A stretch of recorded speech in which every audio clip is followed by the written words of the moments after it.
ತಪಸ್ಸು ಕಾಲದ 5ನೆಯ ಸೋಮವಾರ.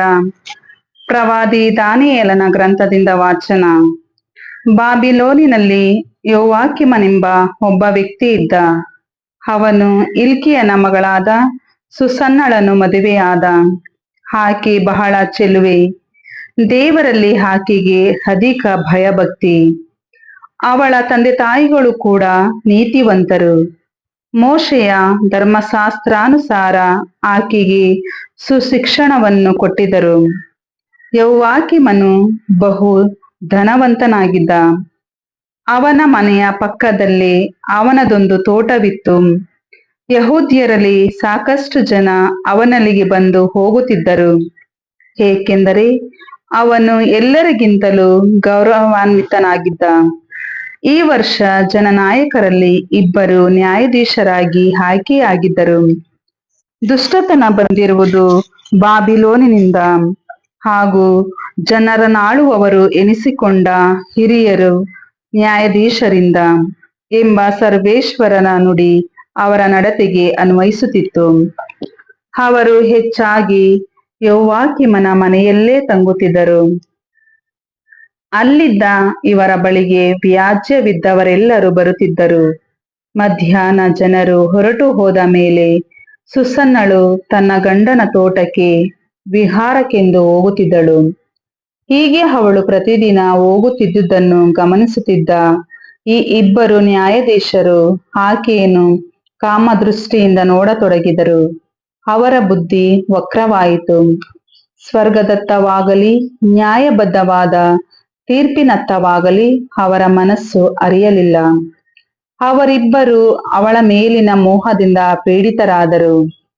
ಹೀಗೆ ಅವರು ತಕ್ಕ ಸಮಯಕ್ಕಾಗಿ ಕಾದುಕೊಂಡಿರುವಾಗ ಒಮ್ಮೆ ಸುಸನ್ನಳು ಎಂದಿನಂತೆ ಇಬ್ಬರು ದಾಸಿಯರೊಂದಿಗೆ ತೋಟಕ್ಕೆ ಹೋದಳು. ಸೆಕೆಯಾಗಿದ್ದುದರಿಂದ ಅಲ್ಲೇ ಸ್ನಾನ ಮಾಡಬಯಸಿದಳು. ಮರೆಯಲ್ಲಿ ಅವಿತುಕೊಂಡು ಆಕೆಯನ್ನು ಕಣ್ಣಿಟ್ಟು ನೋಡುತ್ತಿದ್ದ ಆ ಇಬ್ಬರು ಹಿರಿಯರನ್ನು ಬಿಟ್ಟರೆ ಮತ್ತೆ ಯಾರೂ ಅಲ್ಲಿರಲಿಲ್ಲ. ಆಕೆ ದಾಸಿಯರಿಗೆ, ಎಣ್ಣೆಯನ್ನು ಸುಗಂಧ ತೈಲವನ್ನು ತೆಗೆದುಕೊಂಡು ಬನ್ನಿ, ತೋಟದ ಬಾಗಿಲನ್ನು ಮುಚ್ಚಿ ನಾನು ಸ್ನಾನ ಮಾಡಿಕೊಳ್ಳಬೇಕು ಎಂದಳು. ದಾಸಿಯರು ಹೊರಗೆ ಹೋದ ಬಳಿಕ ಆ ಇಬ್ಬರು ಹಿರಿಯರು ಎದ್ದು ಸುಸನ್ನಳ ಹತ್ತಿರಕ್ಕೆ ಓಡಿ ಬಂದರು. ಅವಳಿಗೆ, ನೋಡು, ನಮ್ಮನ್ನು ಯಾರು ನೋಡದಂತೆ ತೋಟದ ಬಾಗಿಲು ಹಾಕಿದೆ.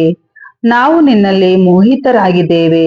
ಆದ್ದರಿಂದ ನಮಗೆ ಸಮ್ಮತಿಸು, ನಮ್ಮೊಂದಿಗೆ ಸಂಭೋಗಿಸು. ಇಲ್ಲವಾದರೆ ಒಬ್ಬ ಯುವಕ ನಿನ್ನ ಸಂಗಡ ಇದ್ದನೆಂದು, ಅದಕ್ಕಾಗಿಯೇ ನೀನು ದಾಸಿಯರನ್ನು ಹೊರಗೆ ಕಳುಹಿಸಿದೆ ಎಂದು ನಾವು ನಿನಗೆ ವಿರುದ್ಧ ಸಾಕ್ಷಿ ಹೇಳುತ್ತೇವೆ ಎಂದರು. ಅದಕ್ಕೆ ಸುಸನ್ನಳು ನಿಟ್ಟುಸಿರುಡುತ್ತಾ, ನಾನು ದೊಡ್ಡ ಬಿಕ್ಕಟ್ಟಿಗೆ ಸಿಕ್ಕಿಕೊಂಡಿದ್ದೇನೆ. ಈ ಕೆಲಸವನ್ನು ನಾನು ಮಾಡಿದ್ದೇನಾದರೆ ಮರಣ ದಂಡನೆಯೇ ನನಗೆ ಕಟ್ಟಿಟ್ಟ ಬುತ್ತಿ. ಮಾಡದಿದ್ದರೆ ನಿಮ್ಮ ಕೈಯಿಂದ ಪಾರಾಗಲಾರೆ. ಇಂತಿರಲು ಸರ್ವೇಶ್ವರನ ಕಣ್ಮುಂದೆ ಪಾಪ ಮಾಡುವುದಕ್ಕಿಂತ ಅದನ್ನು ಮಾಡದೆ ನಿಮ್ಮ ಕೈಗೆ ಸಿಕ್ಕಿ ಬೀಳುವುದೇ ನನಗೆ ಲೇಸು ಎಂದುಕೊಂಡಳು. ಹೀಗೆಂದ ಮೇಲೆ ಸುಸನ್ನಳು ಗಟ್ಟಿಯಾಗಿ ಕಿರಿಚಿಕೊಂಡಳು. ಆ ಹಿರಿಯರಿಬ್ಬರು ಅವಳ ವಿರುದ್ಧ ಅಬ್ಬರಿಸಿದರು. ಅವರಲ್ಲಿ ಒಬ್ಬನು ಓಡಿ ಹೋಗಿ ತೋಟದ ಬಾಗಿಲನ್ನು ತೆರೆದನು. ಇತ್ತ ಮನೆಯ ಆಳುಗಳು ತೋಟದಲ್ಲಿನ ಕೂಗಾಟವನ್ನು ಕೇಳಿ ಆಕೆಗೆ ಏನಾಯಿತೋ ಎಂದು ನೋಡಲು ಪಕ್ಕದ ಬಾಗಿಲಿನಿಂದ ಒಳಕ್ಕೆ ನುಗ್ಗಿ ಬಂದರು. ಹಿರಿಯರು ತಮ್ಮ ಕಥೆಯನ್ನು ವರದಿ ಮಾಡಿದರು. ಅದನ್ನು ಕೇಳಿದ ನೌಕರರು ಬಹಳವಾಗಿ ಸಂಕೋಚಪಟ್ಟರು, ಏಕೆಂದರೆ ಸುಸನ್ನಳನ್ನು ಕುರಿತು ಇಂಥ ವರದಿಯನ್ನು ಅವರು ಎಂದೂ ಕೇಳಿರಲಿಲ್ಲ. ಮಾರನೆಯ ದಿನ ಸುಸನ್ನಳ ಗಂಡನಾದ ಯೌವಾಕಿಮನ ಬಳಿಗೆ ಸೇರಿ ಬಂದರು. ಅವರೊಡನೆ ಆ ಹಿರಿಯರಿಬ್ಬರು ಆಕೆಯನ್ನು ಮರಣ ದಂಡನೆಗೆ ಗುರಿ ಮಾಡಿಸಲೇಬೇಕೆಂದು ಪಟ್ಟು ಹಿಡಿದರು. ಹಿಲ್ಕೀಯನ ಮಗಳು ಯೌವಾಕಿಮನ ಹೆಂಡತಿಯೂ ಆದ ಸುಸನ್ನಳನ್ನು ಕರೆಯಿಸಿರಿ ಎಂದು ಜನರಿಗೆ ಸಂಬೋಧಿಸಿದರು. ಆಕೆಗೆ ಕರೆ ಕಳುಹಿಸಲಾಯಿತು. ಅವಳು ತನ್ನ ತಂದೆ ತಾಯಿ, ಮಕ್ಕಳು ಮತ್ತು ತನ್ನ ಬಂಧು ಬಳಗದವರೊಂದಿಗೆ ಅಲ್ಲಿಗೆ ಬಂದಳು. ಆದರೆ ಆಕೆಯ ಬಂಧು ಬಳಗದವರು ಹಾಗೂ ಆಕೆಯ ಪರಿಚಯವಿದ್ದವರು ಕಣ್ಣೀರಿಟ್ಟರು. ತರುವಾಯ ಆ ಹಿರಿಯರಿಬ್ಬರು ಜನರ ನಡುವೆ ನಿಂತುಕೊಂಡು ಆಕೆಯ ತಲೆಯ ಮೇಲೆ ತಮ್ಮ ಕೈಗಳನ್ನಿಟ್ಟರು. ಅವಳಾದರೋ ದುಃಖಿಸುತ್ತಾ ಆಕಾಶದ ಕಡೆಗೆ ದಿಟ್ಟಿಸಿ ನೋಡಿದಳು. ಅವಳ ಹೃದಯ ಸರ್ವೇಶ್ವರನನ್ನು ನೆಚ್ಚಿಕೊಂಡಿತು. ಆಗ ಆ ಹಿರಿಯರು, ನಾವಿಬ್ಬರೇ ತೋಟದಲ್ಲಿ ತಿರುಗಾಡುತ್ತಿದ್ದಾಗ ಇವಳು ಇಬ್ಬರು ದಾಸಿಯರೊಂದಿಗೆ ಒಳಗೆ ಬಂದಳು, ತೋಟದ ಬಾಗಿಲನ್ನು ಮುಚ್ಚಿದಳು, ಬಳಿಕ ದಾಸಿಯರನ್ನು ಕಳಿಸಿಬಿಟ್ಟಳು. ಆಮೇಲೆ ಅಲ್ಲಿ ಅವಿತುಕೊಂಡಿದ್ದ ಯುವಕನೊಬ್ಬನು ಇವಳ ಬಳಿಗೆ ಬಂದು ಇವಳೊಡನೆ ಮಲಗಿಕೊಂಡನು. ಇದೇ ಸಮಯಕ್ಕೆ ಅಲ್ಲಿಯೇ ತೋಟದ ಒಂದು ಮೂಲೆಯಲ್ಲಿದ್ದ ನಾವು ಈ ದುರಾಚಾರವನ್ನು ಕಂಡು ಅವರ ಬಳಿಗೆ ಓಡಿ ಬಂದೆವು. ಅವರಿಬ್ಬರು ಹೀಗೆ ಕೂಡಿರುವುದನ್ನು ನೋಡಿದೆವು, ಆದರೆ ಆ ಯುವಕನನ್ನು ಹಿಡಿಯಲು ನಮ್ಮಿಂದ ಆಗಲಿಲ್ಲ. ಅವನು ನಮಗಿಂತ ಬಲಿಷ್ಠ. ಬಾಗಿಲು ತೆರೆದು ಹೊರಗೆ ಜಿಗಿದು ಓಡಿ ಹೋದ. ಇವಳನ್ನು ಹಿಡಿದುಕೊಂಡು ಆ ಯುವಕನು ಯಾರು ಎಂದು ಕೇಳಿದೆವು, ಆದರೆ ಇವಳು ಹೇಳಲಿಲ್ಲ. ಇದೇ ನಾವು ಮಾಡುವ ಆಪಾದನೆ ಎಂದರು. ಅವರು ಜನರ ಹಿರಿಯರು ಮಾತ್ರವಲ್ಲ, ನ್ಯಾಯಾಧೀಶರು ಆಗಿದ್ದರಿಂದ ಕೂಡಿದ ಸಭಿಕರು ಅವರ ಮಾತನ್ನು ನಂಬಿ ಆಕೆಗೆ ಮರಣ ದಂಡನೆಯನ್ನು ವಿಧಿಸಿದರು. ಆಗ ಸುಸನ್ನಳು ಗಟ್ಟಿಯಾಗಿ ಕೂಗಿ, ನಿತ್ಯರಾದ ದೇವರೇ, ನೀವು ಎಲ್ಲಾ ಗುಟ್ಟನ್ನು ತಿಳಿದವರು, ಎಲ್ಲ ವಿಷಯಗಳನ್ನು ಅವು ಹುಟ್ಟುವ ಮೊದಲೇ ಅರಿತವರೂ ಆಗಿದ್ದೀರಿ. ಇವರು ನನ್ನ ವಿರುದ್ಧ ಸುಳ್ಳು ಸಾಕ್ಷಿ ಹೇಳಿದ್ದಾರೆಂಬುದು ನಿಮಗೆ ಗೊತ್ತಿದೆ.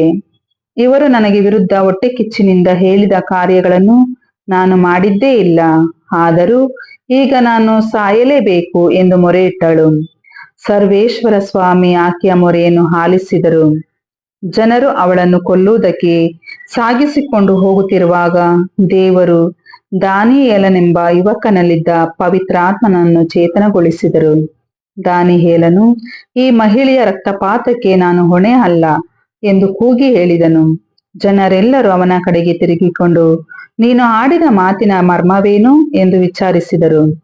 ಅವನು ಅವರ ಮಧ್ಯೆ ನಿಂತು, ಇಸ್ರಾಯೇಲಿನ ಕುಲಪುತ್ರರೇ, ನೀವು ಇಷ್ಟು ಬುದ್ಧಿಹೀನರು, ಪರೀಕ್ಷೆ ಮಾಡದೆ ಸತ್ಯವನ್ನು ಅರಿತುಕೊಳ್ಳದೆ ಇಸ್ರಾಯೇಲಿನ ಕುಲಪುತ್ರಿಯರೊಬ್ಬಳಿಗೆ ದಂಡನೆ ವಿಧಿಸಿದೀರೋ?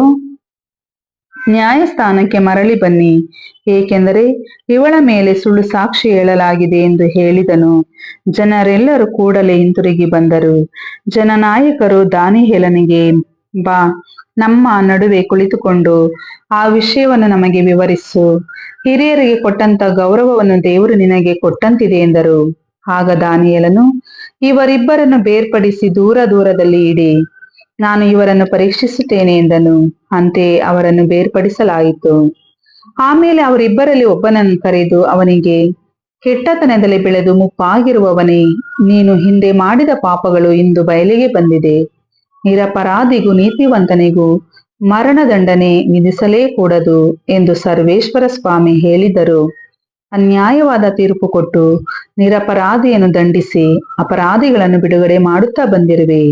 ಈಗ ಹೇಳು, ಇವಳನ್ನು ನೀನು ನೋಡಿದ್ದೇ ಆದರೆ ಇವರು ಯಾವ ಗಿಡದ ಅಡಿಯಲ್ಲಿ ಕೂಡಿದರೂ ನನಗೆ ತಿಳಿಸು ಎಂದನು. ಅದಕ್ಕೆ ಅವನು, ಬಗಿನೆ ಮರದ ಅಡಿಯಲ್ಲಿ ಎಂದು ಉತ್ತರವಿತ್ತನು.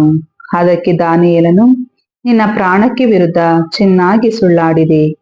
ದೇವದೂತನು ಈಗಲೇ ದೇವರಿಂದ ತೀರ್ಮಾನ ಪಡೆದು ನಿನ್ನನ್ನು ಬಗೆದು ಹಾಕಿ 2 ತುಂಡಾಗಿ ಮಾಡಲಿದ್ದಾನೆ ಎಂದು ಹೇಳಿ ಅವನನ್ನು ಪಕ್ಕಕ್ಕೆ ಸರಿಸಿದನು. ಬಳಿಕ ಎರಡನೆಯವನನ್ನು ಕರೆತರಲು ಆಜ್ಞಾಪಿಸಿದನು. ಅವನನ್ನು ನೋಡಿ, ಯಹೂದ ವಂಶಕ್ಕೆ ಅಯೋಗ್ಯನಾದ ಎಲೈಕಾನನ್ ವಂಶಜನೇ, ಸೌಂದರ್ಯವು ನಿನ್ನನ್ನು ಮೋಸಗೊಳಿಸಿತು, ಕಾಮವು ನಿನ್ನ ಮನಸ್ಸನ್ನು ಕೆಡಿಸಿತು. ಇಸ್ರಾಯೇಲಿನ ಕುಲಪುತ್ರಿಯರೊಂದಿಗೆ ನೀವು ಇದೇ ರೀತಿ ವರ್ತಿಸುತ್ತಾ ಬಂದಿರಿ. ಅವರು ಅಂಜಿಕೆಯಿಂದ ನಿಮಗೆ ವಶವಾಗುತ್ತಿದ್ದರು. ಆದರೆ ಜುದೆಯದ ಈ ಕುಲಪುತ್ರಿ ಮಾತ್ರ ನಿಮ್ಮ ಅಧರ್ಮಕ್ಕೆ ಇಂಬು ಕೊಡಲಿಲ್ಲ. ಈಗ ಹೇಳು, ಯಾವ ಮರದ ಕೆಳಗೆ ಇವರು ಕೂಡಿದನ್ನು ನೀನು ಕಂಡುಹಿಡಿದೆ ಎಂದನು. ಅವನು, ಕಡವಾಲ ಮರದ ಕೆಳಗೆ ಎಂದು ಉತ್ತರ ಕೊಟ್ಟ. ಆಗ ದಾನಿಯೇಲನು, ನೀನು ಸಹ ನಿನ್ನ ಕುತ್ತಿಗೆಗೆ ವಿರುದ್ಧ ಚೆನ್ನಾಗಿ ಸುಳ್ಳಾಡಿದೆ. ನಿನ್ನನ್ನು ಕಡಿದು 2 ಹೋಳಾಗಿ ಮಾಡಿ ನಿಮ್ಮಿಬ್ಬರನ್ನು ನಾಶ ಮಾಡಲು ದೇವದೂತನು ಕೈಯಲ್ಲಿ ಕತ್ತಿ ಹಿಡಿದು ಕಾದಿದ್ದಾನೆ ಎಂದು ನುಡಿದನು. ಕೂಡಿದ ಸಭಿಕರೆಲ್ಲರೂ ಆಗ ಗಟ್ಟಿಯಾಗಿ ಕೂಗುತ್ತಾ, ತನ್ನಲ್ಲಿ ಭರವಸೆ ಇಟ್ಟವರನ್ನು ಸಂರಕ್ಷಿಸಿ ಕಾಪಾಡುವ ದೇವರನ್ನು ಕೊಂಡಾಡಿದರು. ಅಲ್ಲದೆ ದಾನಿಯೇಲನು ಆ ಇಬ್ಬರು ಹಿರಿಯರನ್ನು ಸುಳ್ಳು ಸಾಕ್ಷಿಗಳೆಂದು ತೋರಿಸಿಕೊಟ್ಟ ಕಾರಣ ಸಭಿಕರು ಅವರ ವಿರುದ್ಧ ಎದ್ದು ನಿಂತು ಪ್ರತಿಭಟಿಸಿದರು. ಹೊಟ್ಟೆ ಕಿಚ್ಚಿನಿಂದ ನೆರೆಯವರ ಮೇಲೆ ಏನು ದಂಡನೆ ತೆರಬೇಕೆಂದಿದ್ದರೋ ಅದನ್ನೇ ಮೋಶೆಯ ಧರ್ಮಶಾಸ್ತ್ರದ ಪ್ರಕಾರ ಅವರ ಮೇಲೆ ತಂದು ಅವರನ್ನು ಕೊಲ್ಲಿಸಿದರು. ಹೀಗೆ ನಿರ್ದೋಷಿಯ ರಕ್ತ ಅಂದು ಸುರಕ್ಷಿತವಾಯಿತು. ಪ್ರಭುವಿನ ವಾಕ್ಯ. ದೇವರಿಗೆ ಕೃತಜ್ಞತೆ ಸಲ್ಲಲಿ. ಕೀರ್ತನೆ. ಶ್ಲೋಕ. ಪ್ರಭು ಕುರಿಗಾಹಿ ಆಗಿರಲು ನನಗೆ ಕುಂದು ಕೊರತೆಗಳೆಲ್ಲಿಹವು ಎನಗೆ. ಪ್ರಭು ಕುರಿಗಾಹಿ ಆಗಿರಲು ನನಗೆ ಕುಂದು ಕೊರತೆಗಳೆಲ್ಲಿಹವು ಎನಗೆ. ಹಸಿರು ಗಾವಲುಗಳನ್ನೆನ್ನ ತಂಗಿಸುವನು, ತಿಳಿಕೊಳಗಳ ಬಳಿಗೆನ್ನ ಕರೆದೊಯ್ಯುವನು, ಪುನಶ್ಚೇತನಗೊಳಿಸುವನು. ನನ್ನ ಪ್ರಾಣವನಾಥ ಸನ್ಮಾರ್ಗದಲ್ಲಿ ನಡೆಸುವನು ತನ್ನ ನಾಮ ನಿಮಿತ್ತ. ಶ್ಲೋಕ. ಪ್ರಭು ಕುರಿಗಾಹಿ ಆಗಿರಲು ನನಗೆ ಕುಂದು ಕೊರತೆಗಳೆಲ್ಲಿಹವು ಎನಗೆ. ಕಾರ್ಗತ್ತಲ ಕಣಿವೆಯಲ್ಲಿ ನಾ ನಡೆವಾಗಲೂ ಅಂಜೇನು ಕೇಡಿಗೆ. ನಿನ್ನ ಕುರಿಗೋಲು ಹುರುಗೋಲು ಧೈರ್ಯವನ್ನು ತರುವುದೆನಗೆ. ಕಾಣನೆಂದಿಗೂ ನ ದಿಗಿಲನ್ನು ನೀನಿರಲು ನನ್ನೊಂದಿಗೆ. ಶ್ಲೋಕ. ಪ್ರಭು ಕುರಿಗಾಹಿ ಆಗಿರಲು ನನಗೆ ಕುಂದು ಕೊರತೆಗಳೆಲ್ಲಿಹವು ಎನಗೆ. ಸಜ್ಜುಗೊಳಿಸುವೆ ನಿಶತ್ರುಗಳ ಕಣ್ಮುಂದೆ ನನಗೌತಣವನ್ನು, ಹಚ್ಚುವೆ ತಲೆಗೆ ತೈಲವನ್ನು, ತುಂಬಿ ತುಳುಕಿಸುವೆ ಪಾನಪಾತ್ರೆಯನ್ನು. ಶುಭ ಶಾಂತಿಯಿಂದ ನಾ ಬಾಳುವೆ ಜೀವಮಾನವೆಲ್ಲ, ದೇವ ಮಂದಿರದಲ್ಲಿ ನಾ ವಾಸಿಸುವೆ ಚಿರಕಾಲವೆಲ್ಲ. ಶ್ಲೋಕ. ಪ್ರಭು ಕುರಿಗಾಹಿ ಆಗಿರಲು ನನಗೆ ಕುಂದು ಕೊರತೆಗಳೆಲ್ಲಿಹವು ಎನಗೆ. ಘೋಷಣೆ. ನಿತ್ಯ ಸೌಭಾಗ್ಯದ ಅರಸರಾದ ಪ್ರಭು ಯೇಸುವೆ, ನಿಮಗೆ ಸ್ತುತಿ ಸಲ್ಲಲಿ. ಸುಪ್ರಸನ್ನತೆಯ ಕಾಲದಲ್ಲಿ ನಿನ್ನನ್ನು ಆಲಿಸಿದೆನು, ಉದ್ಧಾರ ದಿನದಂದು ನಿನಗೆ ನೆರವಾದೆನು.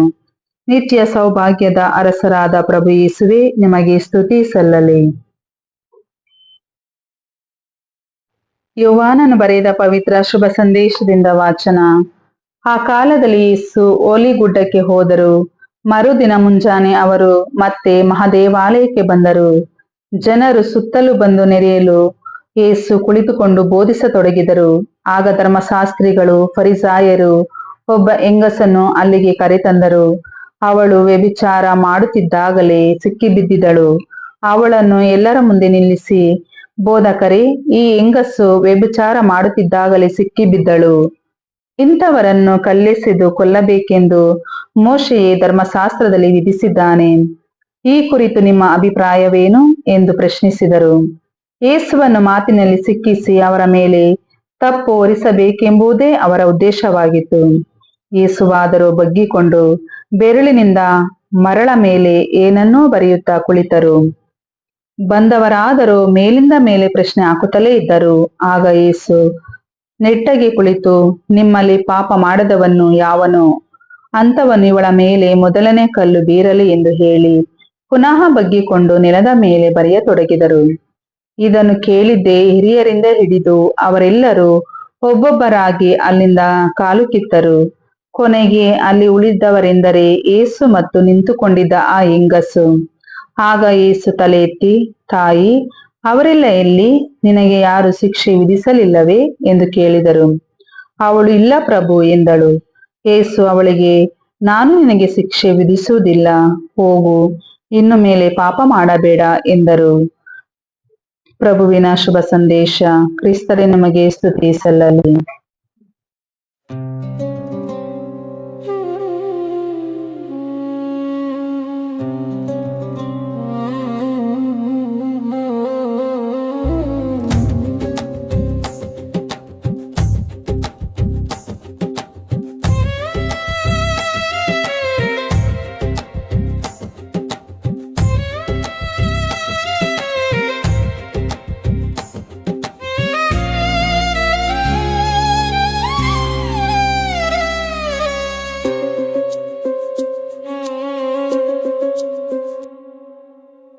ಪ್ರತಿ ಕ್ಷಣವು ಪ್ರತಿಗಳಿಗೆ ವಾಕ್ಯದಿ ಆನಂದಿಸು. ಪ್ರತಿದಿನವೂ ಹಗಲಿರುಳು ವಾಕ್ಯವ ಧ್ಯಾನಿಸು. ದುಷ್ಟರ ಆಲೋಚನೆಯಂತೆ ನಡೆಯದಿರು,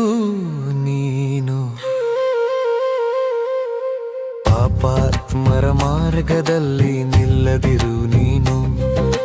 ಧರ್ಮ ನಿಂದಿಸೋ ಜನರೊಡನೆ ಕೂರದಿರು ನೀನು. ಧರ್ಮ ನಿಂದಿಸೋ ಜನರೊಡನೆ ಸೇರದಿರು ನೀನು. ಪ್ರತಿ ಕ್ಷಣವೂ ಪ್ರತಿಗಳಿಗೆ ವಾಕ್ಯದಿ ಆನಂದಿಸು. ಪ್ರತಿದಿನವೂ ಹಗಲಿರುಳು ವಾಕ್ಯವ ಧ್ಯಾನಿಸು.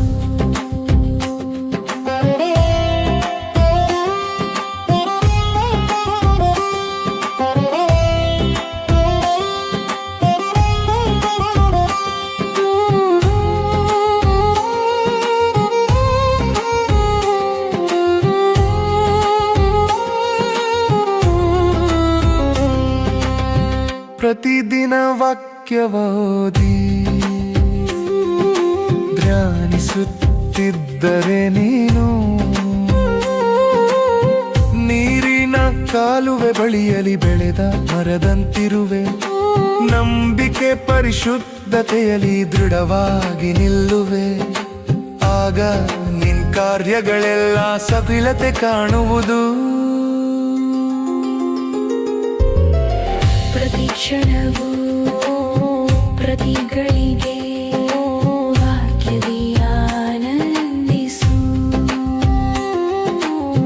ಪ್ರತಿದಿನವೂ ಹಗಲಿರುಳು ವಾಕ್ಯವ ಧ್ಯಾನಿಸು.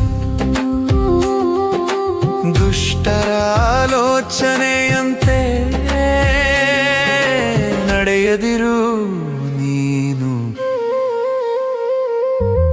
ಪಾಪಾತ್ಮರ ಮಾರ್ಗದಲ್ಲಿ ನಿಲ್ಲದಿರು ನೀನು. ಧರ್ಮ ನಿಂದಿಸೋ ಜನರೊಡನೆ ಕೂರದಿರು ನೀನು. ಧರ್ಮ ನಿಂದಿಸೋ ಜನರೊಡನೆ ಸೇರದಿರು ನೀನು.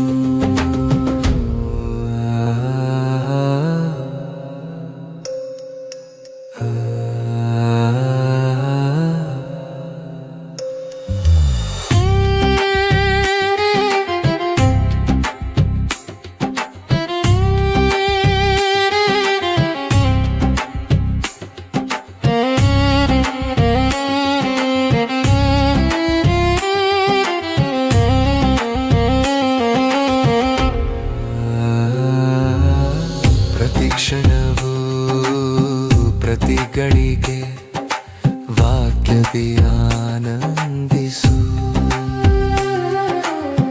ಪ್ರತಿದಿನವೂ ಹಗಲಿರುಳು ವಾಕ್ಯವ ಧ್ಯಾನಿಸು.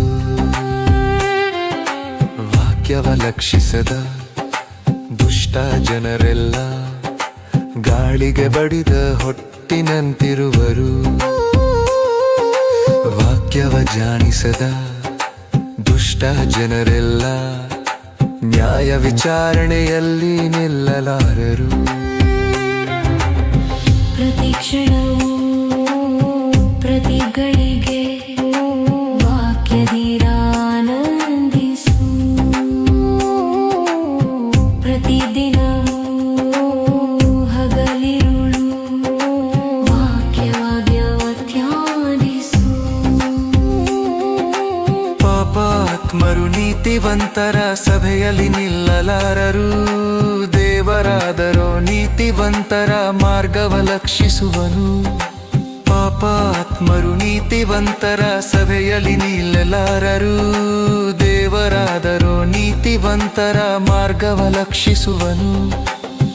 ಪ್ರತಿ ಕ್ಷಣವೂ ಪ್ರತಿಗಳಿಗೆ ವಾಕ್ಯದಿ ಆನಂದಿಸು.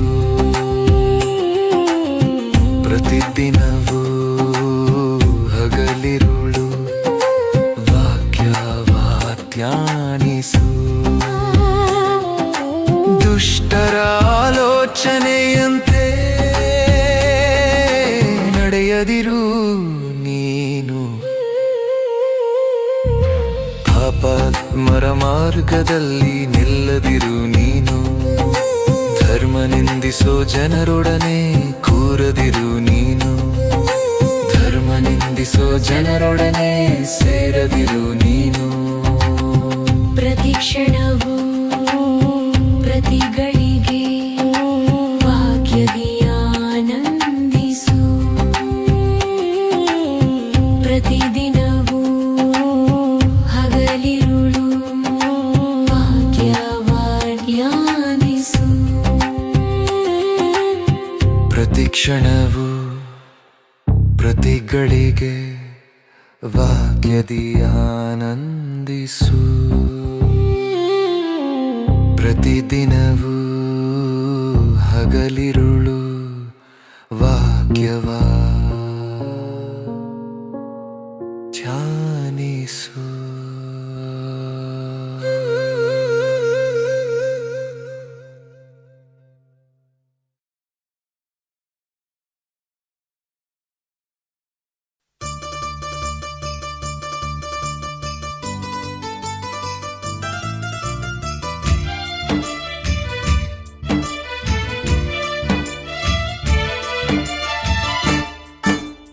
ಹುಟ್ಟು ಕುರುಡನಣ್ಣ ನನ್ನ ಬದುಕು ಕೆಟ್ಟದಣ್ಣ. ಹುಟ್ಟು ಕುರುಡನಣ್ಣ ನನ್ನ ಬದುಕು ಕೆಟ್ಟದಣ್ಣ. ಬೆಳಕು ತುಂಬಿದ ಜಗದಲ್ಲಿ ನನ್ನ ಬಾಳು ಕತ್ತಲಣ್ಣ. ಬೆಳಕು ತುಂಬಿದ ಜಗದಲ್ಲಿ ನನ್ನ ಬಾಳು ಕತ್ತಲಣ್ಣ.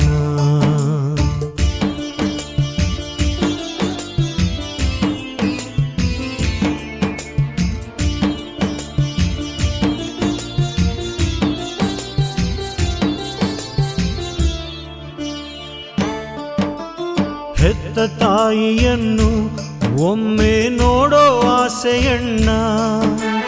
ಹೆತ್ತ ತಾಯಿಯನ್ನು ಒಮ್ಮೆ ನೋಡೋ ಆಸೆಯಣ್ಣ. ವೃದ್ಧ ತಂದೆ ತಾಯ ನಾನೇ ಸಾಕಬೇಕಣ್ಣ. ವೃದ್ಧ ತಂದೆ ತಾಯ ನಾನೇ ಸಾಕಬೇಕಣ್ಣ. ಕಣ್ಣು ಇದ್ದರೆ ದುಡಿದು ಸಾಕುತ್ತಿದ್ದೆ ಹುಟ್ಟು ಕುರುಡನಣ್ಣ. ಕಣ್ಣು ಇದ್ದರೆ ದುಡಿದು ಸಾಕುತ್ತಿದ್ದೆ ಹುಟ್ಟು ಕುರುಡನಣ್ಣ. ದಾನ ಮಾಡಿ ನನ್ನ ಹಸಿವ ನೀಗಿಸಿರಿ ಪುಣ್ಯವು ನಿಮಗಣ್ಣ. ಅಣ್ಣ ದಾನ ಮಾಡಿರಣ್ಣ. ಅಣ್ಣ ದಾನ ಮಾಡಿರಣ್ಣ.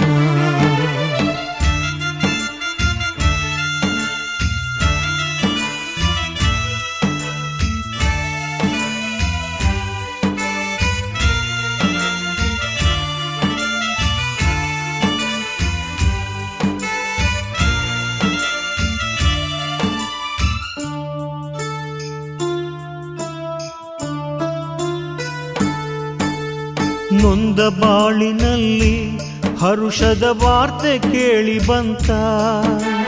ನೊಂದ ಬಾಳಿನಲ್ಲಿ ಹರುಷದ ವಾರ್ತೆ ಕೇಳಿ ಬಂತ. ಸೌಖ್ಯ ಕೊಡುವ ದೇವ ಧರೆಗೆ ಇಳಿದು ಬಂದನಂತ. ಸೌಖ್ಯ ಕೊಡುವ ದೇವ ಧರೆಗೆ ಇಳಿದು ಬಂದನಂತ. ಸತ್ತ ಲಾಜರಿಗೆ ಜೀವ ಕೊಟ್ಟ ಬಾ ಯೇಸು ದೇವನಂತ. ಸತ್ತ ಲಾಜರಿಗೆ ಜೀವ ಕೊಟ್ಟ ಬಾ ಯೇಸು ದೇವನಂತ. ಆಸೆಯಿಂದ ನಾ ದಾರಿ ಕಾಯುತ್ತಿದ್ದ ದಿನವು ಕೂಡಿ ಬಂತ. ಯೇಸು ದೇವ ಬಂದನಂತ.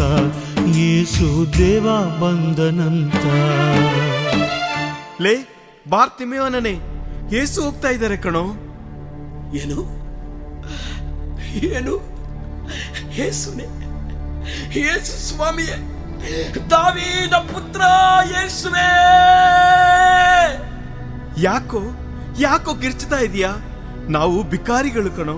ಯೇಸು, ದಾವೀದ ಪುತ್ರ ಯೇಸುವೇ, ದೇವರ ಕುವರ ಯೇಸುವೇ.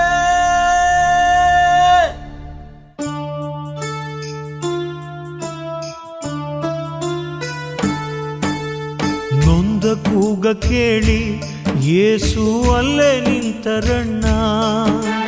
ನೊಂದ ಕೂಗ ಕೇಳಿ ಯೇಸು ಅಲ್ಲೇ ನಿಂತರಣ್ಣ. ಕರುಣೆಯಿಂದ ದೇವ ನನ್ನ ಬಳಿ ಬಳಿಗೆ ಕರೆದರಣ್ಣ. ಕರುಣೆಯಿಂದ ದೇವ ನನ್ನ ಬಳಿಗೆ ಕರೆದರಣ್ಣ. ಬಾರ್ತಿಮೆಯೋನ, ಅವನನ್ನು ನನ್ನ ಬಳಿಗೆ ಕರೆತನ್ನಿ. ಇದೋ ಸ್ವಾಮಿ, ನಾನು ಬಂದೆ. ಏ ನಿಧಾನ ಕಣೋ, ಬಿದ್ದಿಯೇ. ತಗೋ ಈ ಕೋಲು ತಟ್ಟೆ. ಇನ್ನು ಈ ಕೋಲು ತಟ್ಟೆ ಅವಶ್ಯಕತೆ ಇಲ್ಲ. ನನ್ನ ಯೇಸು, ನನ್ನ ರಕ್ಷಕ ನನ್ನನ್ನು ಕರೆದಾಯಿತು. ಯೇಸು ಬಳಿಗೆ ಹೋಗಿ ಅವರ ಪಾದವಿಡಿದೆ ನನ್ನ. ಯೇಸು ಬಳಿಗೆ ಹೋಗಿ ಅವರ ಪಾದ ಹಿಡಿದೆ ನನ್ನ. ಕರುಣೆಯಿಂದ ದೇವ ಒಂದು ನುಡಿಯ ನುಡಿದರಣ್ಣ. ಕರುಣೆಯಿಂದ ದೇವ ಒಂದು ನುಡಿಯ ನುಡಿದರಣ್ಣ. ಕಂದ, ನನ್ನಿಂದೇನಾಗಬೇಕು ನಿನಗೆ? ಸ್ವಾಮಿ, ನಾನು ಪ್ರಪಂಚ ನೋಡ್ಬೇಕು, ನಾ ಲೋಕ ನೋಡ್ಬೇಕು, ನಾ ಎಲ್ಲ ನೋಡ್ಬೇಕು, ನಿಮ್ಮನ್ನು ನೋಡ್ಬೇಕು. ಸ್ವಾಮಿ ನನಗೆ ಕಣ್ಣು ಕೊಡಿ. ನೋಡು, ನಿನ್ನ ವಿಶ್ವಾಸದಂತೆ ನಿನಗಾಗಲಿ. ನನಗೆ ಕಾಣ್ತಾ ಇದೆ. ನಾನು ಪ್ರಪಂಚ ನೋಡ್ತಾ ಇದ್ದೀನಿ, ಬೆಳಕು ನೋಡ್ತಾ ಇದ್ದೀನಿ, ನನಗೆ ಕಾಣ್ತಾ ಇದೆ. ದೇವಾ ಸ್ತೋತ್ರ.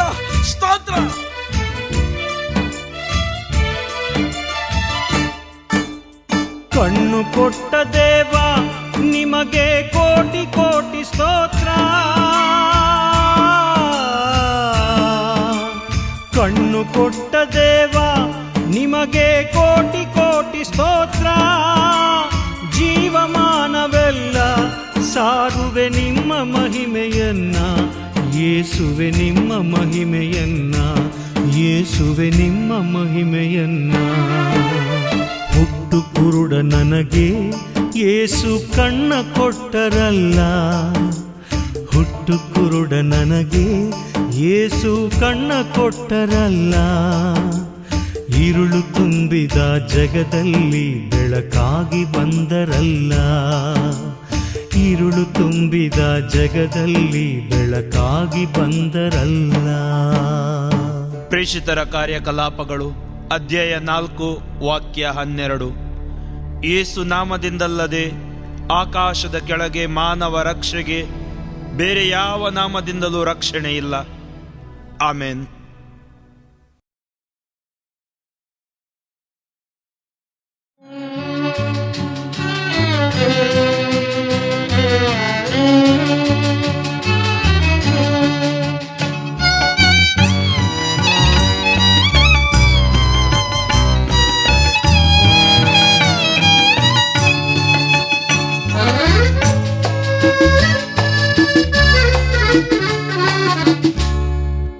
ಅರ್ಪಣೆ ಸಮರ್ಪಣೆ ಎಲ್ಲವೂ ನಿನಗೆ.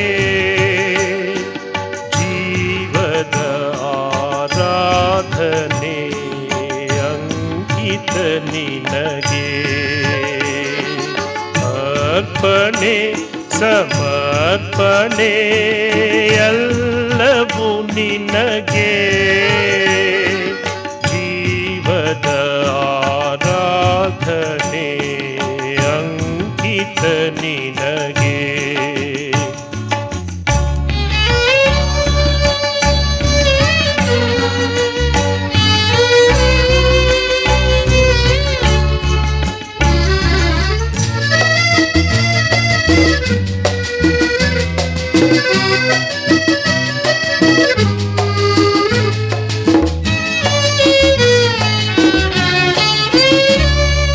ಕೈಗಳನ್ನು ಕಾಲ್ಗಳನ್ನು ಸ್ವೀಕರಿಸಿಂದು.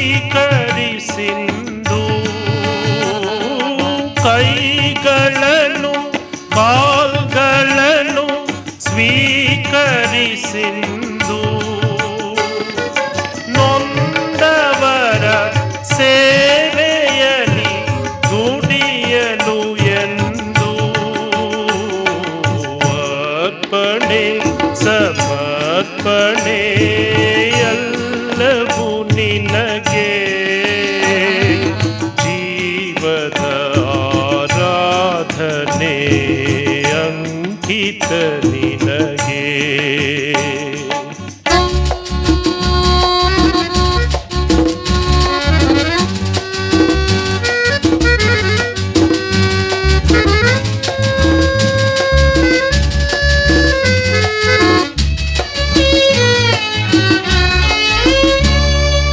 ಆಸೆಗಳ ಹರುಷಗಳ ತೆಗೆದುಕೋ ಬಂದು,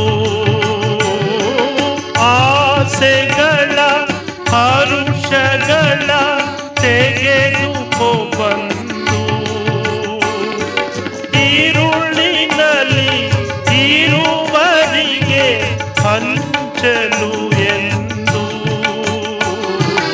ಅರ್ಪಣೆ ಸಮರ್ಪಣೆ ಎಲ್ಲವೂ ನಿನಗೆ